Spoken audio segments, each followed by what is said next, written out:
नमस्कार साथियों, एक बार फिर से आप सभी का बहुत बहुत स्वागत है लोधाई क्लासेस के बीए प्लेटफॉर्म पर।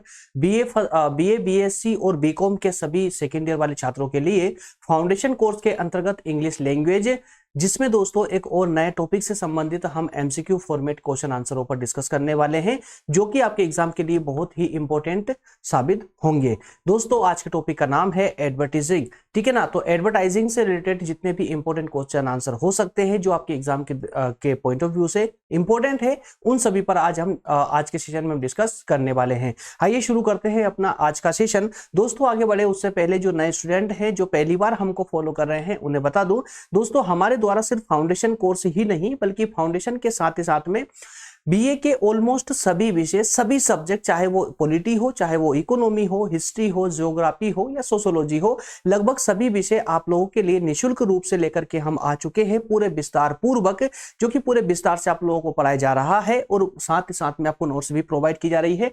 इन सब के लिए दोस्तों आपको हमारी प्लेलिस्ट विजिट करने की आवश्यकता है। प्लेलिस्ट में जाएंगे तो आपको सभी सब्जेक्ट आसानी से देखने को मिल जाएंगे। इसके साथ ही साथ में आप हमारे डिस्क्रिप्शन में जाकर के व्हाट्सएप और टेलीग्राम ग्रुप को भी ज्वाइन कर सकते हैं। उसकी दोनों ग्रुप की लिंक दी गई है डिस्क्रिप्शन में, जिससे आप ज्वाइन कर लेंगे तो हमारी डेली क्लासेस की अपडेट आपको प्रॉपर तरीके से मिलती रहेगी और सभी नोट्स और सभी लेक्चर की लिंक भी आपको एक ही साथ उसी ग्रुप में देखने को मिल जाएगी। आइए शुरू करते हैं आज का सेशन। तो दोस्तों एमसीक्यू ऑन एडवर्टाइजिंग, तो एडवर्टाइजिंग वाले टॉपिक से रिलेटेड जितने भी इंपॉर्टेंट क्वेश्चन आंसर हो सकते हैं, उनको एक एक करके अब हम डिस्कशन उनका प्रारंभ करते हैं। पहला क्वेश्चन लेते हैं। पहला क्वेश्चन है व्हाट इज एडवर्टाइजिंग। एडवर्टाइजिंग क्या है, ठीक है। व्हाट इज एडवर्टाइजिंग, तो एडवर्टाइजिंग क्या है। चार ऑप्शन आपके सामने। पब्लिसिटी है, एडवर्टाइजिंग का मतलब पब्लिसिटी है, या सेल्स प्रमोशन है, या पेड इंफॉर्मेशन है, या ऑल ऑफ द एबव। तो दोस्तों एडवर्टाइजिंग क्या, एडवर्टाइजिंग मतलब कि जो विज्ञापन होता है हमारा, विज्ञापन क्या है, विज्ञापन पब्लिसिटी का एक माध्यम है, पब्लिसिटी करने का एक माध्यम है। सेल्स को बढ़ाने के लिए सेल्स प्रमोशन करने का एक माध्यम होता है। वहीं साथ ही साथ पेड इंफॉर्मेशन, तो एडवर्टाइजिंग जो होती है फ्री भी होती है और साथ ही साथ में पेड भी होती है, जिसे पैसा देकर के करवाया जाता है, ठीक है ना।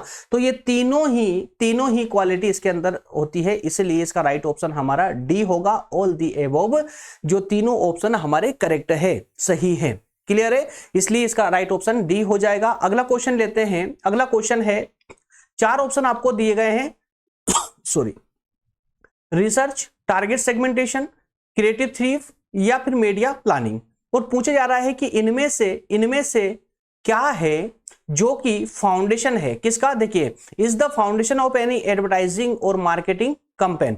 तो मार्केटिंग, एडवर्टाइजिंग या मार्केटिंग के जो कैंपेन चलाए जाते हैं एडवर्टाइज करने के, या मार्केटिंग, जो मार्केटिंग होती है, जो एडवर्टाइज होते हैं, उसका पूछा रहा है कि इन चारों में से आधार क्या है, फाउंडेशन क्या है, आधार क्या है, जिसके बिना एडवर्टाइजिंग या मार्केटिंग का आप सोच भी नहीं सकते। ऐसा आधार क्या है, तो रिसर्च है, टारगेट सेगमेंटेशन है ना, रिसर्च है, टारगेट सेगमेंटेशन है, क्रिएटिव थीफ है, या मीडिया प्लानिंग है। तो दोस्तों हालांकि ये सभी पार्ट ये जो सभी पार्ट दिख रहे हैं आपको, ये सभी के सभी एडवर्टाइजिंग या मार्केटिंग के पार्ट जरूर है, लेकिन इन सब में सबसे ज्यादा जो इंपॉर्टेंट है, जो कि आधार होता है किसी भी एडवर्टाइजिंग या मार्केटिंग का, वो होता है क्रिएटिव ब्रीफ, कि जो भी आप एडवर्टाइज बना रहे हैं वो इस प्रकार से क्रिएटिव होना चाहिए, इस प्रकार से बनाया जाना चाहिए जो कि संक्षिप्त हो मतलब गागर में सागर समाहित हो, कम शब्दों में अधिक अर्थ को दिखाने वाला होना चाहिए, इसलिए इसका राइट ऑप्शन सी हो जाएगा। क्लियर है, क्रिएटिव थीफ हो जाएगा। अगला क्वेश्चन लेते हैं। अगला क्वेश्चन है,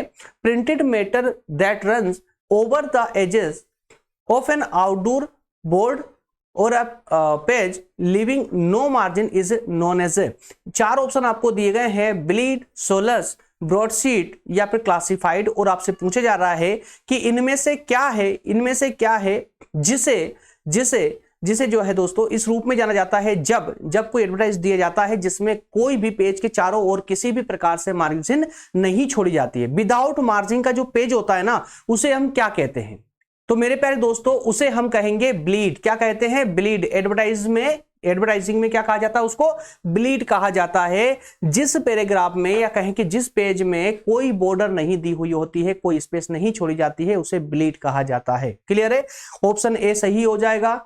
अगला क्वेश्चन है, चार ऑप्शन फिर से आपको दिए गए हैं। चार ऑप्शन में 4 कंपनियों के नाम दिए गए हैं आपको, 4 एजेंसियों के नाम दिए गए हैं और पूछे जा रहा है कि become the first full service advertising agency.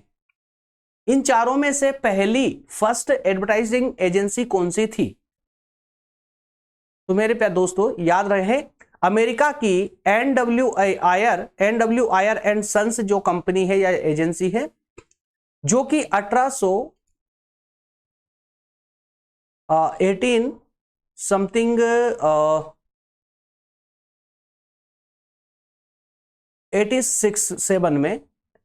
1887 के समथिंग में ये कंपनी बनी थी। एक बार और गूगल कर लीजिएगा आप लोग, ठीक है ना। तो 1887 के समथिंग में जो है NWIR या कहे एंड सन्स नाम की जो एजेंसी बनी थी, ये दावा करती थी कि ये इस मार्केट के कहें कि इस क्षेत्र की सबसे एडवर्टाइजिंग के क्षेत्र की सबसे पहली संस्था या पहली एजेंसी थी। क्लियर है? इसलिए ऑप्शन इसका ए सही हो जाएगा। अगला क्वेश्चन है typical ad agency clients contain business and non profit organisation and government agency. 4 option आपको दिए गए हैं, कॉर्पोरेट लॉ, कंपनीज लॉ और कॉर्पोरेशन। इनमें से ये पूछा जा रहा है आपसे, मतलब एक ब्लैंक प्लेस है, उसको फिल करना है आपको, उसको फिल करना है। पूछा जा रहा है कि टाइपिकली एड एजेंसी जो होती है, जो एड एजेंसी होती है ना, जो विशेष एड एजेंसियां होती है, ठीक है, उन एड एजेंसी जो होती है उनके क्लाइंट्स जो होते हैं, जो ग्राहक है ना, तो टाइपिकली एड एजेंसी क्लाइंट्स नाम की जो ये इस प्रकार की सर्विस देने वाली जो एजेंसियां होती है, ये बिजनेस और इसके साथ में और क्या यूज होगा यहां पर, ठीक है, तो ये non profit organisation just like NGO जैसे होती है, जो प्रॉफिट के बेस पे काम नहीं करती है वो, या गवर्नमेंट एजेंसियां इस प्रकार का काम करती है। कौन? नॉन प्रॉफिट ऑर्गेनाइजेशन और गवर्नमेंट एजेंसी जो होती है ये कार्य करती है। तो इनमें से राइट ऑप्शन क्या होगा दोस्तों आपका? तो यहां राइट ऑप्शन हो जाएगा कॉर्पोरेशंस। तो जो व्यापार और जो संस्थाएं होती है, जो कॉर्पोरेशन होते हैं, ये नॉन प्रॉफिट के बेस पर काम करती है और गवर्नमेंट जो एजेंसियां होती है वो इनके साथ में मिलकर के ये काम करती है, जो कि टाइपिकली एड एजेंसी क्लाइंट के रूप में काम करती है। किसके रूप में? टाइपिकली एड एजेंसी क्लाइंट के रूप में। ठीक है ना, ऑप्शन इसका डी करेक्ट हो जाएगा। अगला क्वेश्चन है, this is the hierarchy of effect और sequential model used to explain how advertising works. 4 option इसी प्रकार दिए गए हैं। वहीं पर 4 फिर से कुछ संस्थाओं के नाम दिए गए हैं। इनमें से आपको बताना है कि कौन सी संस्था है जिसने ये मॉडल दिया था, कौन सा सीक्वेंशियल मॉडल दिया था, किसका? एडवर्टाइज करने का, एडवर्टाइजिंग का एक सीक्वेंशियल, एक प्रमोशनल सीक्वेंस के साथ में एक मॉडल दिया था और उसमें कहा था, उसने उस मॉडल में बताया था कि एडवर्टाइज कैसे किया जाना चाहिए।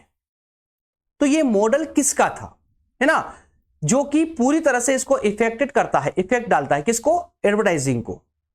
तो दोस्तों ये मॉडल दिया था AIDNA। किसने? AIDNA। ऑप्शन इसका बी सही हो जाएगा। अगला क्वेश्चन लेते हैं, वो सुनिए, जो शॉर्ट फॉर्म में जिस प्रकार से मैं आपको दे रहा हूं ना, जो शॉर्ट फॉर्म जिसे मैंने AIDA का दिया है, ये AIDA दिया है आपको, तो इसका आपको यहीं पर नहीं रुकना है। अगर आप डीप स्टडी करना चाहते हैं ना, तो इनके फुल फॉर्म वगैरह सब जान लीजिए, क्योंकि क्वेश्चन में आपसे पूछा भी जा सकता है कि AIDA का फुल फॉर्म बताइए, जिसने कि सीक्वेंशियल मॉडल दिया था एडवर्टाइजिंग वर्क में, ठीक है ना, एडवर्टाइजिंग फील्ड में जिसने सीक्वेंशियल मॉडल दिया AIDA, उसका फुल फॉर्म बताइए। तो इस प्रकार से पूछा जा सकता है, इसलिए इसका गूगल करके इसका फुल फॉर्म जरूर आप लोग जान ले। चलिए नेक्स्ट क्वेश्चन लेते हैं। अगला क्वेश्चन है Palmer open the first American advertising agency. कहा जा रहा है कि पाल्मर जो है, पाल्मर वैसे पामर इसको बोला जाता है, पामर, ठीक है ना, नाम है, एग्जैक्टली नाम है ये। तो पामर ने एक first American advertising agency open की थी। कब? 1850 में। तो पूछा जा रहा है कि कहां पर की थी? पेनसिल्वेनिया में की थी, या फिलाडेल्फिया में की थी, या सैन फ्रांसिस्को, या फिर पिट्सबर्ग में। ठीक है ना, तो चार स्थानों के नाम दिए गए हैं। पूछा जा रहा है कि कहां पर इसने जो है ये अमेरिकन एडवर्टाइजिंग एजेंसी की पहली बार स्थापना की थी पामर ने, 1850 में। तो इसका राइट ऑप्शन होगा फिलाडेल्फिया। कौन सा? फिलाडेल्फिया, मतलब कि ऑप्शन बी इसका बिल्कुल सही हो जाएगा। फिलाडेल्फिया में ही इन्होंने 1850 में स्थापना की थी। अगला क्वेश्चन है, dividing the market based on age, income, educational qualification is known as, कि जब मार्केट को, याद रहे, जब मार्केट को एज के अकॉर्डिंग, इनकम के अकॉर्डिंग या एजुकेशनल क्वालिफिकेशन के अकॉर्डिंग जब डिवाइड किया जाता है किसी मार्केट को, बाजार को, तो उसे किस रूप में जाना जाता है? प्रोफाइल के रूप में, सेंसस के रूप में, या टारगेट ऑडियंस के रूप में, या डेमोग्राफी के रूप में? तो दोस्तों डेमोग्राफी के रूप में इसे जाना जाता है। जब हम मार्केट को या किसी एक क्षेत्र को हम आय के अकॉर्डिंग, उम्र के अकॉर्डिंग और शिक्षा, है ना, एजुकेशनल क्वालिफिकेशन के अकॉर्डिंग जब हम उसको डिवाइड करते हैं तो उसे हम जनसांख्यिकी कहते हैं। क्या कहते हैं? जनसांख्यिकी के रूप में उसको डिवाइड किया गया है, मतलब डेमोग्राफी के रूप में डिवाइड किया गया है। ठीक है ना, इसलिए ऑप्शन इसका डी सही हो जाएगा। अगला क्वेश्चन लेते हैं, advertising is affected by forces. कहा जा रहा है कि एडवर्टाइजिंग जो है ये कौन सी शक्तियों से, कि तीन शक्तियां बताई गई है, इकोनॉमिक, आर्थिक शक्ति, सामाजिक शक्ति, या टेक्नोलॉजिकल, है ना, टेक्नोलॉजिकल। तो पूछा यह जा रहा है कि इनमें से कौन सी शक्ति से एडवर्टाइजिंग डायरेक्टली इफेक्ट होती है, प्रभावित होती है? तो एडवर्टाइजिंग जो है दोस्तों तीनों से होती है, इकोनॉमिक, आर्थिक, ठीक है ना, सामाजिक और प्रौद्योगिकी, इन तीनों से ही इफेक्ट होती है। इसलिए इसका ऑप्शन, राइट ऑप्शन कौन सा हो जाएगा? ऑल द एबव, मतलब कि डी ऑप्शन इसका एकदम सही हो जाएगा। ठीक है ना, चलिए अगला क्वेश्चन लेते हैं। क्वेश्चन नंबर 10 है, एनी डिवाइस और वर्ड। पूछा जा रहा है कि कोई डिवाइस या शब्द जो that identify the origin of the product, the manufacture detail etcetera is known as. कहा जा रहा है कि कोई ऐसा शब्द या कोई ऐसी डिवाइस है जो प्रोडक्ट के निर्माण को, ओरिजिन मतलब उसके निर्माण को, है ना, आइडेंटिफाई करता हो, पहचानता हो, या उसके बारे में बताता हो कि प्रोडक्ट कैसे बना, या उसका जो मैन्युफैक्चरिंग जो डिटेल है उसके बारे में बताता हो। ठीक है ना, तो उसको, उस वर्ड को हम क्या कहेंगे? अरे कोई ऐसा वर्ड है या कोई ऐसी डिवाइस है जो डायरेक्टली ये बताती हो कि प्रोडक्ट के निर्माण के बारे में बताती हो, है ना, तो उसे हम क्या कहेंगे? तो उसको डायरेक्टली हम क्या कहेंगे? ट्रेडमार्क कहेंगे। क्या कहेंगे दोस्तों? ट्रेडमार्क। ठीक है ना, ट्रेडमार्क। हर कंपनी के प्रोडक्ट का, अपना प्रोडक्ट का एक ट्रेडमार्क होता है, उस वही ट्रेडमार्क जो है उस प्रोडक्ट की पूरी कुंडली के बारे में बता देता है। ऑप्शन इसका सी सही हो जाएगा। अगला क्वेश्चन है, sponsorship belong to the promotional tool. तो यहां पर एडवर्टाइजिंग में प्रमोशनल टूल के बारे में पूछा गया है। 4 ऑप्शन आपको दिए जाएंगे। बिजनेस मार्केटिंग है, मार्केटिंग मैनेजमेंट है, या एडवर्टाइजिंग है। तो दोस्तों यहां पर जो है प्रमोशनल टूल क्या हो सकता है इसका? तो प्रमोशनल टूल एडवर्टाइजिंग में क्या हो जाएगा? मार्केटिंग होगा। क्या होगा दोस्तों? मार्केटिंग होगा। मार्केटिंग ही प्रमोशनल टूल के रूप में पहचाना जाता है, किसमें? एडवर्टाइजिंग में। ठीक है ना, प्रमोशनल टूल। यार एडवर्टाइजिंग अपने आप में एक ऐसी कंपनी होती है जो अपना व्यापार जो है ना मार्केट के बेस पे करती है ना। बिना मार्केट के बताइए ना एडवर्टाइजिंग कंपनी कैसे काम कर सकती है? संभव ही नहीं है।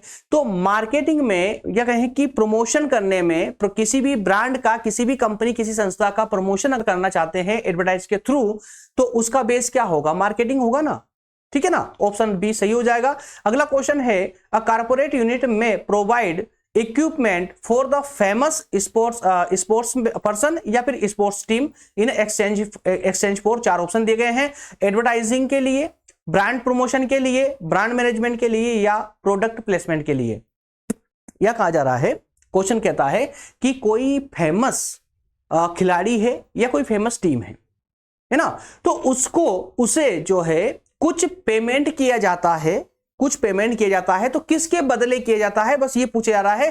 तो कोई भी संस्था, कोई भी कंपनी किसी खिलाड़ी को, फेमस खिलाड़ी को क्यों पेमेंट करती है? ताकि अपने ब्रांड का प्रमोशन करवा सके। आपने देखा होगा ना कि खिलाड़ियों को देखते हुए उनकी टी शर्ट पर कई प्रकार कई कंपनियों के लोगो लगे होते हैं। तो वो लोगो क्या कर रहे होते हैं? एग्जैक्टली वो अपने उस कंपनी की ब्रांड का प्रमोशन कर रहे होते हैं। ठीक है ना, इसलिए इसका ऑप्शन बी सही हो जाएगा। अगला क्वेश्चन लेते हैं। नेक्स्ट क्वेश्चन है, copy writing is the act of writing copy for the purpose of selling और मार्केटिंग अ बिजनेस और आइडिया। क्वेश्चन बोल रहा है, 4 ऑप्शन दिए गए हैं, प्राइस, प्रोडक्ट, मटेरियल और कंसेप्ट।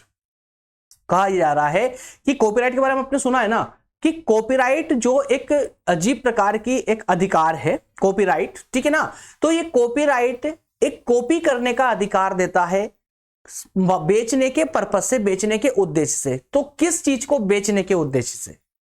एग्जैक्टली प्रोडक्ट को। क्या? प्रोडक्ट को। तो प्रोडक्ट, बिजनेस या फिर आइडिया। बात समझ आ रही ना? प्रोडक्ट, तो ये जो ब्लैंक प्लेस है यहां पर प्रोडक्ट फिल हो जाएगा, तो ये सेंटेंस पूरी तरह कंप्लीट हो जाएगा, ठीक है ना। Product is a right answer. Next question, a strap line is a British term. जो स्ट्रेप लाइन जिसे हमने अभी देखा, स्ट्रेप लाइन, ये स्ट्रेप लाइन ब्रिटिश टर्म में यूज की जाती है।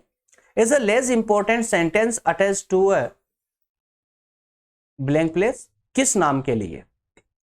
प्रोडक्ट प्लेसमेंट के लिए, ब्रांड के लिए, एडवर्टाइजिंग के लिए या ब्रांड मैनेजमेंट के लिए? तो ब्रिटिश टर्म में स्ट्रेप लाइन जो यूज होती है ना, वो होती है एक ब्रांड के लिए, किसी भी कंपनी या किसी भी एक ब्रांड नेम के लिए जो है स्ट्रेप लाइन यूज की जाती है ब्रिटिश टर्म में। याद रहे, बस इतना याद कर लीजिए कि ब्रिटिश शब्द में इस स्ट्रेप लाइन जो यूज होती है वो किसके लिए यूज होती है? ब्रांड नेम के लिए। Option B is correct answer. Clear? Next question है, प्लेसमेंट ऑफ एडवर्टाइजमेंट इनसाइड और outside transportation vehicle is known as. कहा जा रहा है कि जब प्लेसमेंट एडवर्टाइजिंग का जब प्लेसमेंट किया जाता है, मतलब कि जो एडवर्टाइजिंग किया जाता है कहां पर? इनसाइड या आउटसाइड ऑफ ट्रांसपोर्टेशन व्हीकल पर। जो आपकी जो वाहन होते हैं, ट्रांसपोर्टेशन के जो वाहन होते हैं, उन पर अंदर और बाहर जब प्रचार करने के लिए कुछ बैनर वगैरह लगाए जाते हैं, उस पर कुछ ऐड किया जाता है, तो उस प्रकार के ऐड को हम किस नाम से जानते हैं? एरियल एडवर्टाइजिंग के नाम से जानते हैं, आउटडोर एडवर्टाइजिंग के नाम से जानते हैं, या ट्रांजिट एडवर्टाइजमेंट के नाम से जानते हैं, या फिर क्लासिफाइड के नाम से? राइट ऑप्शन हो जाएगा ट्रांजिट एडवर्टाइजिंग। किस नाम से? ट्रांजिट एडवर्टाइजिंग के नाम से जानते हैं। मैं फिर से समझा दूं कि जो भी ट्रांसपोर्ट की जो गाड़ियां होती है जो व्हीकल होते हैं, उस व्हीकल में अंदर या बाहर जब ऐड करने के लिए, एडवर्टाइजमेंट के लिए जो बैनर वगैरह या जो भी लगाया जाता है ना, उसको हम किस नाम से जानते हैं? ट्रांजिट एडवर्टाइजमेंट के नाम से जानते हैं। क्लियर है? नेक्स्ट क्वेश्चन लेते हैं। अगला क्वेश्चन है, क्वेश्चन नंबर 16 है। 4 option, it's okay. Audience, market, target और none of the above. Right answer आपको पता चल चुका है, ऑडियंस है, ठीक है, कोई बात नहीं। क्वेश्चन को समझ लीजिए, क्वेश्चन समझना इंपॉर्टेंट है। क्वेश्चन समझ लीजिए आप। यहां पर कह रहा है कि ऑडियंस, अब इसको यूज कर लेते हैं। ऑडियंस को हम हिंदी में कहते हैं श्रोता। क्या कहते हैं? श्रोता, ठीक है ना। तो audience is the number of people और household who are exposed to a medium.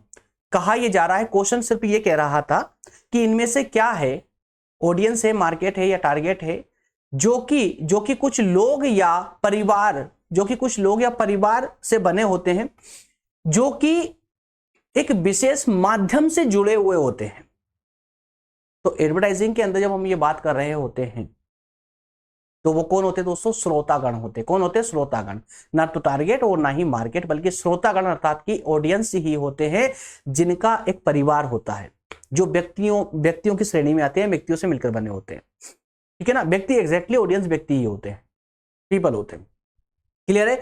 तो पीपल और household who are expose to a medium, है ना, जो डायरेक्टली किसी न किसी संस्था से जो है कनेक्टेड होते हैं, इसलिए इसका ऑप्शन ए सही है। नेक्स्ट क्वेश्चन है, total coverage by television and radio of a given geographical area is. तो जो जियोग्राफिकल एरिया टेलीविजन और रेडियो से पूरी तरह कवर होता है, उसे हम किस नाम से जानते हैं? ब्लैंक कवरेज के नाम से, ब्लैंकेट कवरेज के नाम से, जीरो कवरेज या नेशनल कवरेज के नाम से। तो जो क्षेत्र कंप्लीट है ना, टोटल क्षेत्र टेलीविजन और रेडियो से कंप्लीट कवर होता है, उसे हम ब्लैंकेट कवरेज के नाम से जानते हैं। किस नाम से? ब्लैंकेट कवरेज के नाम से। Option B is a correct answer. Next question है 4 ऑप्शन दिए गए हैं, लीफलेट, ब्राउजर, पंपलेट या होर्डिंग। और पूछा यह जा रहा है कि इनमें से क्या है जो इलेबरेट बुकलेट का मतलब होता है, इलेबरेट का मतलब होता है बड़ा, विस्तृत, है ना। बुकलेट तो आप समझते ही हैं। Usually bound with special cover. तो इनमें से क्या है जो विस्तृत पुस्तक है जो काफी विस्तार से आपको समझाती है और जो कि एक स्पेशल कवर से बाउंड की जाती है, बांधी जाती है, मतलब कवर की जाती है। क्या लीफलेट है, ब्राउजर है, पंपलेट है या होर्डिंग है? तो होर्डिंग पंपलेट तो होगा नहीं क्योंकि पंपलेट एक पेज का होता है, लेकिन सिर्फ ब्राउजर होता है और ब्राउजर ही एक वो एलाबोरेट बुकलेट कहलाती है जिसे एक स्पेशल कवर के रूप में उसे जो है बाउंड किया जाता है। Option B is correct answer. Next question लेते हैं। नेक्स्ट क्वेश्चन है mass marketing is otherwise known as, तो मास मार्केटिंग को और किस रूप में जाना जाता है? अनडिफरेंशिएटेड मार्केटिंग के रूप में, अनडिफरेंशिएटेड मार्केट के रूप में, मतलब अनडिफरेंशिएटेड का मतलब होता है अविभाजित, क्या अविभाजित मार्केटिंग, या फिर डिफरेंशिएटेड मार्केटिंग के रूप में, या विभाजित मार्केटिंग के रूप में, या फिर कॉन्सेंट्रेटेड मार्केटिंग के रूप में, कंसंट्रेटेड मार्केटिंग के रूप में। कंसंट्रेटेड मतलब कि किसी पर केंद्रित हो जाना, ठीक है ना, तो कॉन्सेंट्रेटेड मार्केटिंग के रूप में, या फिर कस्टमाइज्ड मार्केटिंग के रूप में, मतलब अनुकूलित, कस्टमाइज का मतलब होता है अनुकूलित कर देना, अनुकूलित मार्केटिंग के रूप में।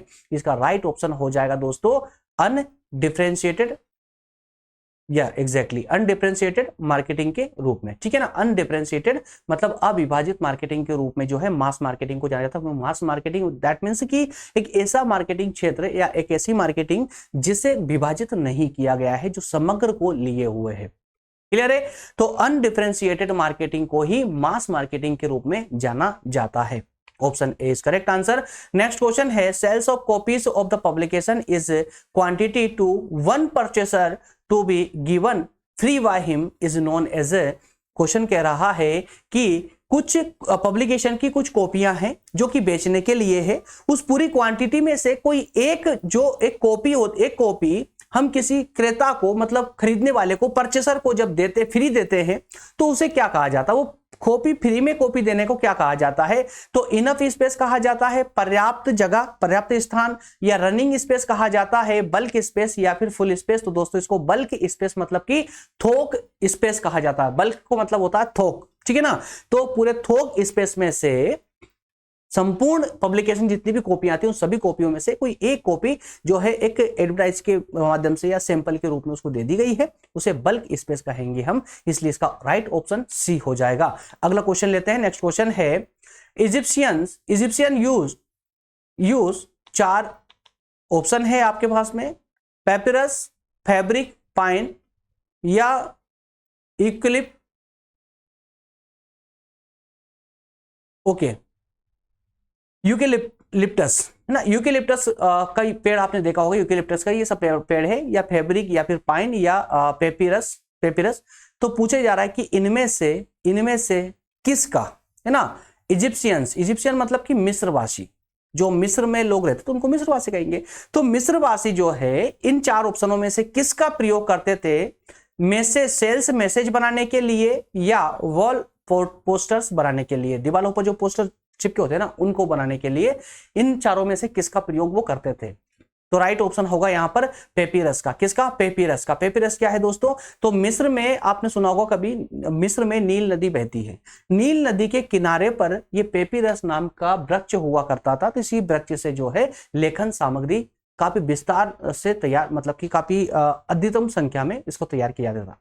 इसका अधिकतम रूप से प्रयोग इसी पौधे का होता था, पेपिरस के पौधे का। और इस पेपिरस के पौधे के माध्यम से जो भी लेखन सामग्री बनती थी उसे भी पेपिरस ही कहा जाता था। क्लियर है ना? इसलिए इसका राइट ऑप्शन ए हो जाएगा, right option A. Next question लेते हैं। नेक्स्ट क्वेश्चन है compensation to a sales person, agency आदि as a percent of their sales is known as A.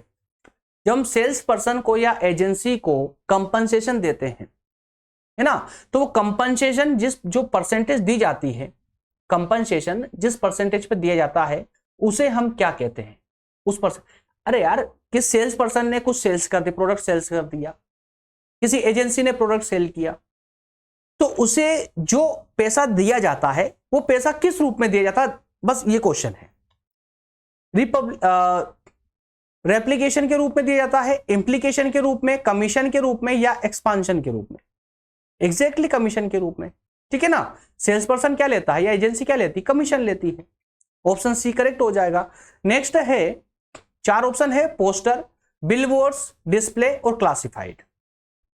Classified पूछा ये जा रहा है आपसे इन चारों में से कि इसमें से कौन है the large structures located, large structures located, large है ना, काफी मतलब कि कहें कि इसका जो फॉर्मेट होगा ना काफी लार्ज होगा, काफी बड़ा होगा, जो कि public place which display advertisement to passing pedestrian और मोटरिस्ट्स एंड मोटरिस्ट्स।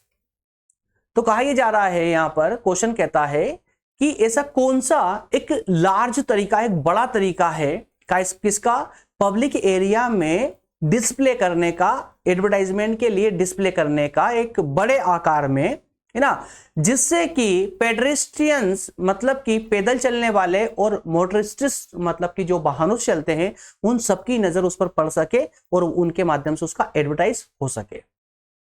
कहां पर, पब्लिक प्लेस पर। पब्लिक प्लेस पर अब मैं फिर से और आसान शब्दों समझिए क्वेश्चन जो कहता है, क्वेश्चन का कहना है कि पब्लिक प्लेस पर कोई ऐसा एडवर्टाइजमेंट हो जो कि काफी मतलब एक आकार में काफी बड़ा हो, काफी बड़े आकार में हो, है ना, जिसे पैदल चलने वाले और गाड़ी पर चलने वाले सभी उसको देख सके आसानी से, उसे क्या कहते हैं?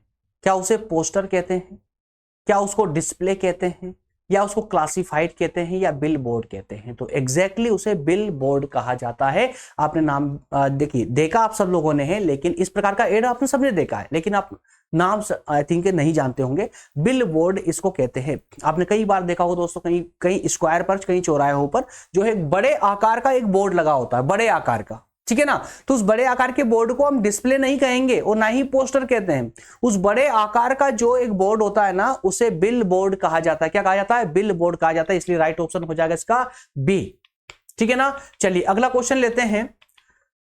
चार ऑप्शन है, ट्रांसमीटर, एंटीना, मास ऑडियंस और कवरेज। पूछा जा रहा है कि इनमें चारों में से कौन है, इसे कौन सी टर्म है जो use to define a medium geographical potential.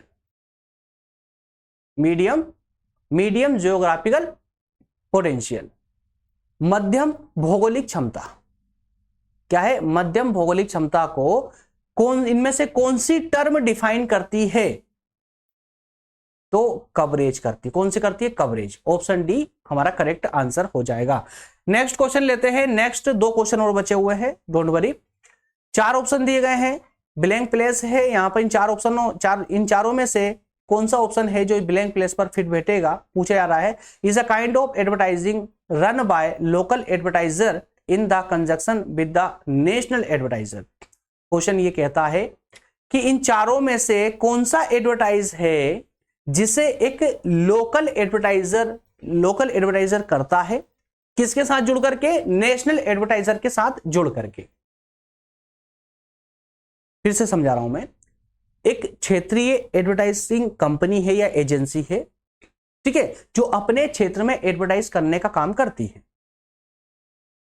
लेकिन वो एक राष्ट्रीय स्तर की कंपनी से जुड़ करके ये काम करती है, ठीक है ना।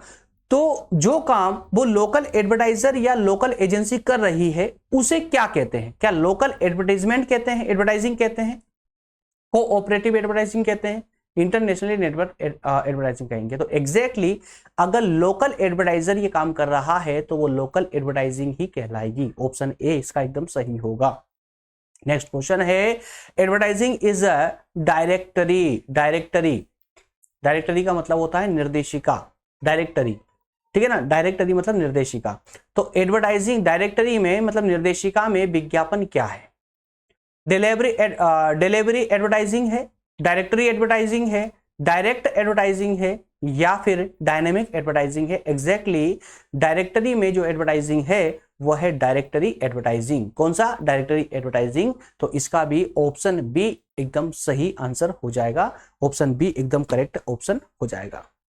तो इस तरह से दोस्तों आज हमने 26 क्वेश्चन आंसर जो है हमने इस सेशन में डिस्कस किए हैं, जो कि सभी क्वेश्चन एडवर्टाइजिंग वाले चैप्टर से रिलेटेड थे और आप सभी ने दोस्तों देख ही रहे हैं। लेक्चर नंबर 17 आज हम डिस्कस कर रहे हैं। तो लेक्चर नंबर 1 से लेकर लेक्चर नंबर 17 तक हमने पूरे टॉपिक वाइज टॉपिक हमने इसको डिस्कस किया है, टॉपिक वाइज टॉपिक डिस्कस किया है। और उसके अंतर्गत दोस्तों मैंने आपसे प्रॉमिस किया था कि मैं इसमें 350 से अधिक एमसीक्यू क्वेश्चन आंसर आप लोगों को दूंगा। तो पहले एक कंप्लीट सीरीज मैंने चलाई है और टॉपिक वाइज देने का उद्देश्य ये है कि किसी भी टॉपिक आपको ये ना लगे कि कोई टॉपिक इसमें छूट गया है, इसलिए मैं टॉपिक वाइज जो टॉपिक आपके सिलेबस में उस टॉपिक वाइज ही मैं आपको क्वेश्चन आंसर दे रहा हूं, ताकि हर एक टॉपिक के आप अच्छे से रिवीजन कर पाए। उसके लिए मैं आपको नोट्स भी प्रोवाइड कर रहा हूं। तो ऑलमोस्ट दोस्तों 3 सेशन इसमें टोटली और होने वाले हैं और इन 3 सेशनों के बाद में लगभग की 20 सेशन इसमें कंप्लीटली हो रहे हैं इस सीरीज में। तो 20 लेक्चर में 20 एपिसोड के माध्यम से आपका ये पूरा सब्जेक्ट कवर हो जाएगा, जिसमें कंप्लीटली हमने सिर्फ और सिर्फ एमसीक्यू क्वेश्चन आंसर पर ही चर्चा की है। कल के सेशन में हम बात करने वाले हैं स्पीच स्किल्स पर। किस पर? स्पीच स्किल्स पर। तो स्पीच स्किल्स से रिलेटेड जो भी क्वेश्चन आंसर होंगे उन्हें हम कल के सेशन में डिस्कस करेंगे। ओके फ्रेंड्स, तो मिलेंगे नेक्स्ट सेशन में, अगले सेशन में मिलेंगे। और जो भी नए स्टूडेंट हैं मैं फिर से उनको याद दिला दूं, डिस्क्रिप्शन में जाएंगे तो आपको टेलीग्राम और व्हाट्सएप सभी लिंक आपको देखने को मिल जाएगी, जहां से आसानी से आप हमारे ग्रुप को ज्वाइन करके और डेली बेसिस पे आप हमारी लिंक को ले सकते हैं, है ना। फ्री ऑफ कॉस्ट है सब कुछ, नोट्स और लेक्चर्स अभी सब कुछ फ्री ऑफ कॉस्ट ही है, जिसे आप आसानी से वहां पर पढ़ सकते हैं। मिलेंगे नेक्स्ट सेशन में दोस्तों, तब तक आप सभी का धन्यवाद। Thank you so much.